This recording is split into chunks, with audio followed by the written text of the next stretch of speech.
Nous allons prendre nos Bibles. Pour ceux qui n'ont pas la Bible, téléchargez-la par Play Store. Et puis nous allons méditer ensemble. Dans le livre de 1 Thessaloniciens chapitre 1, à partir du verset 1 jusqu'au verset 28. 1 Thessaloniciens chapitre 5, verset 1 jusqu'au verset 28. 1 Thessaloniciens chapitre 1. 1 Thessaloniciens chapitre 5 au moins. 1 Thessaloniciens chapitre 5, verset 1 au verset 28.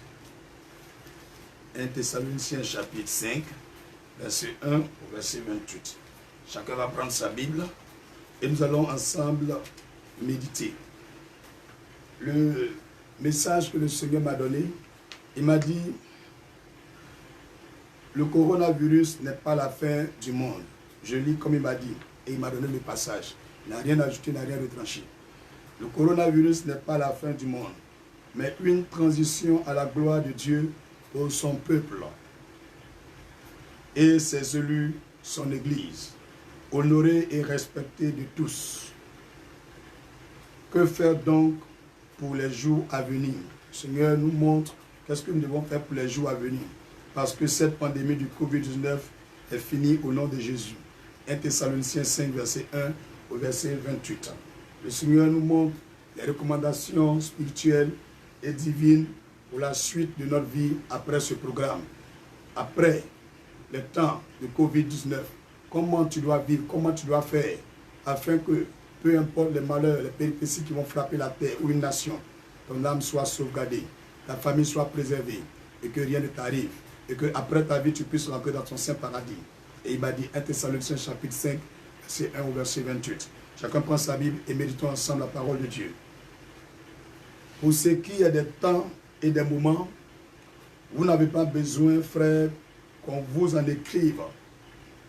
Car vous savez bien vous-même que le jour du Seigneur viendra comme un voleur dans la nuit. Le jour du Seigneur viendra comme un voleur dans la nuit.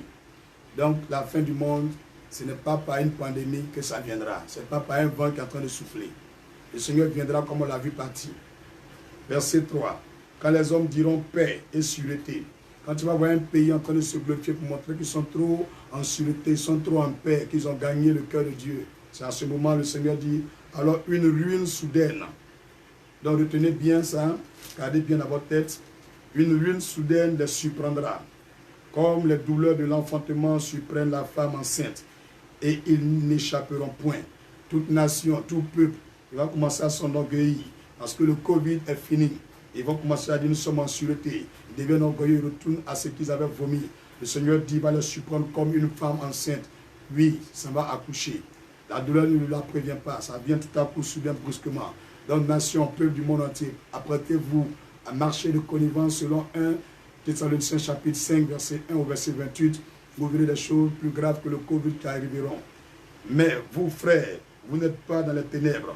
Le Seigneur s'adresse maintenant à l'Église, à tous ceux qui croient en lui. Il a fini de parler à toutes les nations et aux païens. Maintenant, il s'adresse à nous, les chrétiens.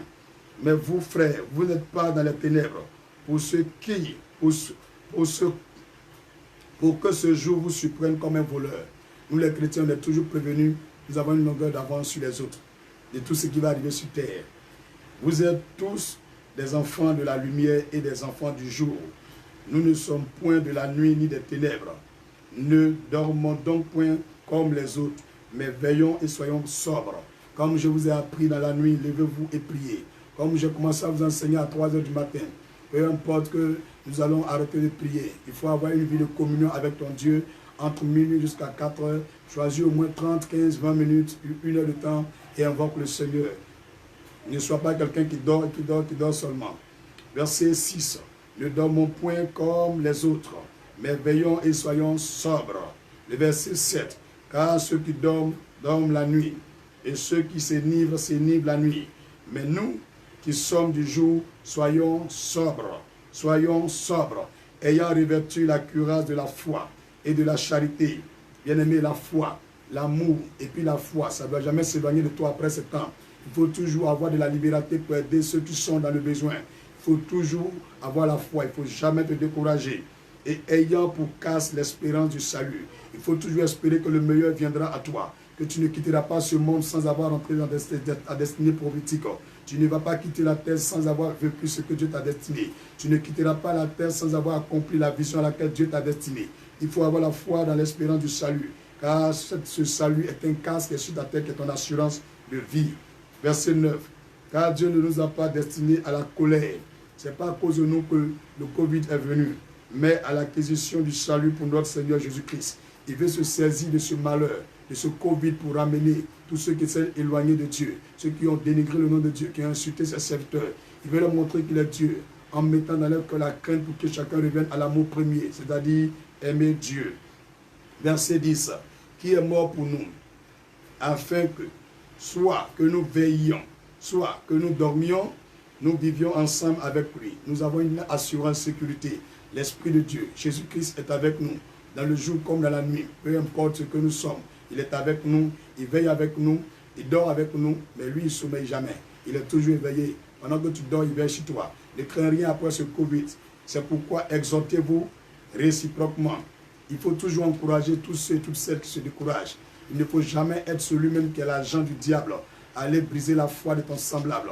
Chaque fois que le manque de foi, le découragement, oui, la fatigue se fait sentir dans ton frère en Christ, il faut être là pour l'exhorter, pour l'encourager, au nom de Jésus.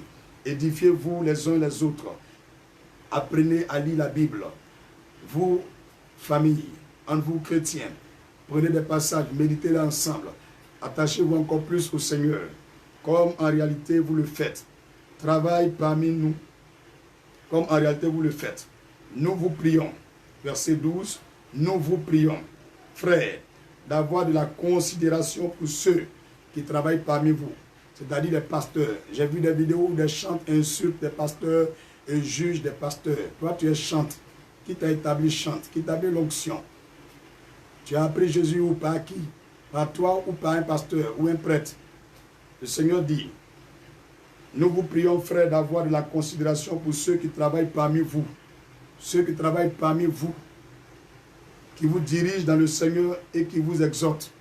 Tu vois, c'est une grande malédiction quand tu prends, que ce soit un faux pasteur, que ce soit un mystique qui devient pasteur. Ce n'est pas à vous de les juger. Laissez-les à Dieu, laissez le soin à Dieu de s'en charger. Tout homme, toute autorité qui se lève contre un pasteur vient de signer son déclin et sa fin au nom de Jésus. Verset 13. Ayez pour eux beaucoup d'affection à cause de leur œuvre. Soyez en paix entre vous. Soyez en paix entre vous. Ce qu'ils font, est-ce que tu peux le faire? Tu peux tout abandonner pour aller servir Dieu? Laisser tous ces plaisirs, ces choses-là pour aller servir le Seigneur? Et c'est toi qui te mets à les juger. Tu ne peux même pas faire le cas de ce qu'ils font. Mon ami, laisse-les comme ça. Moi, j'ai toujours dit que les oints de Dieu, c'est des gens à problème. C'est pourquoi, même s'il est petit, il est vieux, il est pauvre, il est riche, moi, je les laisse comme ça. Verset 14. Nous vous en prions, aussi frères, avertissez ceux qui vivent dans le désordre. Là, le Seigneur demande que nous le fassions dans l'esprit de sagesse. Il dit d'avertir ceux qui vivent dans le désordre. Tu trouves un chrétien, un responsable qui vit dans le désordre, il faut l'avertir. Il va lui dire, il ne faut pas lui dire, ce n'est pas bon ce que tu fais, arrête. Au lieu de t'asseoir sur Facebook, t'asseoir dans les quartiers et de le dénigrer, de le critiquer, va l'avertir. Nous vous en prions, verset 14. Aussi, frères, avertissez ceux qui vivent dans le désordre. Consolez, consolez ceux qui sont abattus. Tout ce que tu as ne t'appartient pas à toi seul. Ceux qui sont abattus, va les consoler, va les aider. Ceux qui n'ont rien aussi. Supportez les faibles dans la foi en tant que chrétien. Parmi nous, il y a des gens qui sont faibles d'esprit. Il faut les supporter. Usez de patience envers tous. Soyez beaucoup patients envers tous. Il y a les gens aujourd'hui, ils ont beaucoup de défauts, beaucoup de péchés, beaucoup de fautes. Mais demain, ils peuvent devenir meilleurs que toi. C'est pourquoi apprenez à être patient et à vous supporter les uns les autres. Verset 16. Soyez toujours joyeux, qu'après le Covid-19, vous tous qui êtes sur la terre, ne perdez jamais votre joie. Soyez toujours joyeux, peu importe ce que les gens vont faire. Ayez toujours le sourire, dégagez toujours la bonne humeur et communiquez la bonne odeur de Christ, c'est-à-dire l'esprit de joie à tous et à toutes. Verset 17. Priez sans cesse. Ça ne veut pas dire que quand tu marches, partout tu vas, tu es là, tu pries. Non, non, non, non, non, non. C'est-à-dire chaque fois que tu es au travail, tout ce que tu fais, sois en union avec l'Esprit de Dieu. Ne t'adonne pas aux œuvres de la chair, ne sois pas beaucoup distrait. Il faut toujours être en union de prière. Chaque fois que tu as des temps libres, même tu es assis dans le bus, au lieu que tu vas passer ton temps en train de bavarder inutilement, tu peux commencer à prier dans ton cœur. Même quand tu vas au WC, il faut prier avant de déféquer. Tu veux pisser, il faut prier. Bien aimé, on t'appelle avant de décrocher le téléphone. Tu dis, pour ta gloire, Jésus-Christ, je décroche. C'est pour la bonne nouvelle que je prends cet appel au nom de Jésus. Tu vas appeler quelqu'un pour un marché, tu dis, Seigneur, pendant que je l'appelle, ton esprit agit. Tout ce que tu veux faire, il faut prier. C'est ça le Seigneur dit, prier sans cesse. Dans la nuit, il faut toujours marquer un temps pour le Seigneur. Dans le jour, il faut marquer un temps pour le Seigneur.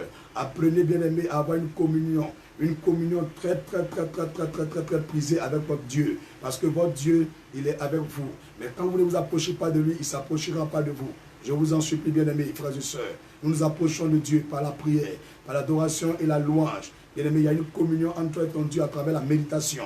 Ces choses-là, il faut apprendre à les maximiser. Il faut maximiser cette vie de méditation.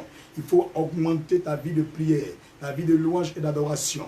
Ne sois pas un chrétien qui aime une seule chose, car l'adoration a son impact, la louange a son impact, la prière a son impact et la méditation a son impact. Par-dessus tout, mes frères et sœurs, priez sans cesse. 1 Thessaloniciens chapitre 5, nous sommes au verset 17. Verset 18 maintenant. Rendez grâce en toutes choses, car c'est à votre égard la volonté de Dieu en Jésus-Christ. Il dit à notre égard en Jésus-Christ, la volonté de Dieu, c'est que nous rendons grâce à Dieu en toutes choses. Que ce soit un malheur qui te frappe, dis merci à Dieu. Un bonheur, merci à Dieu. Ton pied a cogné quand le sang sort, dis merci à Dieu. On t'a giflé, dis merci à Dieu. Ton argent est perdu, dis merci à Dieu. Ton portable est cassé, dis merci à Dieu. Tout ce qui va t'arriver, dis merci à Dieu. Il ne faut pas te plaindre de Dieu. Il ne faut pas injurier Dieu. Il ne faut pas juger Dieu. Qui es-tu pour le faire? Verset 19. N'éteignez pas l'esprit. Dieu vous a donné son Esprit Saint. Éloignez-vous des bars, des maquis, des bois de nuit, des choses impures, des choses diaboliques, satanistes et mystiques. Car quand vous partez, vous a donné à ces choses, l'Esprit de Dieu se retire de vous et vous éteignez l'Esprit en vous. Vous n'avez plus de communion avec Dieu. Vous êtes un homme sans lumière, un homme sans feu. Et le diable fait ce qu'il veut avec vous. Les problèmes font ce qu'ils veulent avec vous. Les sorciers jouent avec vous. Les démons jouent avec vous. C'est pourquoi n'éteignez pas l'Esprit. Ne méprisez pas les prophéties. Peu importe celui qui donne la prophétie. Quand on te la donne, examine-la. Mon frère, voici ce que Dieu demande. Ne méprisez pas les prophéties, mais examinez toutes choses. Retenez ce qui est bon. On n'insulte pas celui qui donne un message. On ne le dénigre pas, on ne le critique pas, on ne le juge pas d'abord. Frères et sœurs, apprenez à connaître la Bible. Ma Bible déclare que Dieu a donné une prophétie à Abraham, que 4 siècles après, son peuple sera libéré. Les 4 siècles sont arrivés, il n'y avait pas de libération. Chacun commençait à dire, le Dieu là, il n'existe pas. Ils étaient découragés. 30 ans après les 4 siècles, voici le miracle qui se produit. À travers Moïse, que les musulmans appellent Moussa. C'est pour vous dire que si Dieu veut le faire avant le temps, s'il veut le faire au même instant T, s'il veut mettre 2 jours dessus. Ça dépend de lui. Donc vous tous qui avez reçu une prophétie, une révélation, que ce soit un malheur ou un bonheur, frères et sœurs, espérez et croyez que cela s'accomplira. Tout ce que tu peux demander à la servante de Dieu, ou l'homme de Dieu, ou le frère qui t'a donné la révélation, quand Dieu t'a dit, est-ce qu'il t'a dit aussi ce que je dois faire pour annuler cela? Ou t'a recommandé quelque chose pour moi? S'il te dit non, c'est que c'est faux, ce n'est pas une prophétie qui vient de Dieu.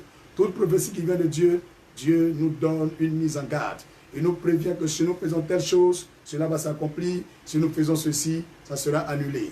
Il y a toujours une mise en garde de Dieu. Dieu nous donne le choix de choisir. Il nous donne la liberté de toujours choisir. Il ne nous impose pas sa doctrine.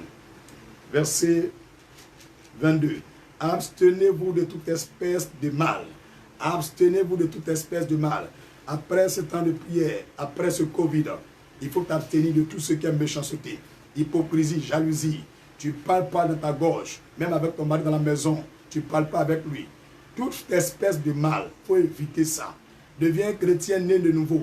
Deviens net nouveau après ce programme de 10 jours. Il faut avoir un bon témoignage après cela. Alléluia. Verset 23. Que le Dieu de paix vous sanctifie lui-même tout entier. Et que tout votre être, l'esprit, l'âme et le corps, soit conservé irrépréhensible lors de l'avènement de notre Seigneur Jésus-Christ. Celui qui vous a appelé est fidèle, et c'est lui qui le fera. Frères et sœurs, tout ce que tu désires, toutes les prières que tu adresses à Dieu, celui qui peut les accomplir, les réaliser, c'est notre Seigneur Jésus-Christ. Ma Bible déclare qu'il est fidèle. Il ne trompe pas, il ne trahit pas. Il ne cherche pas à séduire les gens. Quand tu lui donnes ta vie, il est suffisamment grand, souverain, tout-puissant, riche, pour te donner tout ce que tu veux. Donc rappelle-toi que Jésus est fidèle. Jésus est fidèle. Quand les gens peuvent te tromper, te décourager, dis n'importe quoi. Quand même des églises peuvent te décourager, des pasteurs peuvent fermer ta foi. Mon frère, sache que Jésus est fidèle. Jésus est fidèle. Je te relis pour que tu le saches. Celui qui vous a appelé est fidèle et c'est lui qui le fera. Frère, priez pour nous. Vous tous qui êtes à la maison, priez pour les hommes de Dieu, les servants de Dieu. Priez pour les leaders chrétiens. Priez pour tous ceux qui ont la charge de conduire l'église de Dieu. Frères et sœurs, priez pour nous. Priez pour nous. Priez pour nous. Quand vous priez, ne soyez pas égoïstes de prier pour vos enfants, vos femmes et vos maris, vos familles et vos biens seulement. Priez aussi pour le corps du Christ. Priez aussi pour nous les pasteurs. Voici la recommandation que Dieu vous fait. Verset 26. Saluez tous les frères par un saint baiser. Saluez tous les frères par un saint baiser. Entre vous, frères chrétiens, ne soyez pas méfiants. Aimez-vous. Aimez-vous, même ceux qui ne sont pas chrétiens. Votre amour va attirer les gens à votre Dieu. Jusqu'à ce que Dieu même dit ici par un saint baiser. On n'a pas dit d'aller embrasser la femme de quelqu'un, mais au moins à tour, des accolades, une bise là, c'est recommandé par Dieu, c'est biblique. Quand tu vois ton frère en Christ, prouve-lui qu'il n'y a pas de haine entre vous. Alors mon frère, ça va? Tu es béni, oh, prends-moi dans tes bras, viens, oh, ça va. Et ton enfant, j'avais appris telle chose, oh, on est ensemble. Oh, le diable il est vaincu. Communiquez la bonne odeur de Christ dans votre entourage et partout. Ne soyez pas des gens hypocrites et palabreux à l'église. Frères et sœurs, verset 27. Je vous en conjure par le Seigneur que toute cette lettre soit lue à tous les frères. Que la grâce de notre Seigneur Jésus-Christ soit avec vous. J'ai fini de lire, je ne vais rien ajouter ni retrancher comme Dieu m'a dit, je l'ai fait. Seigneur,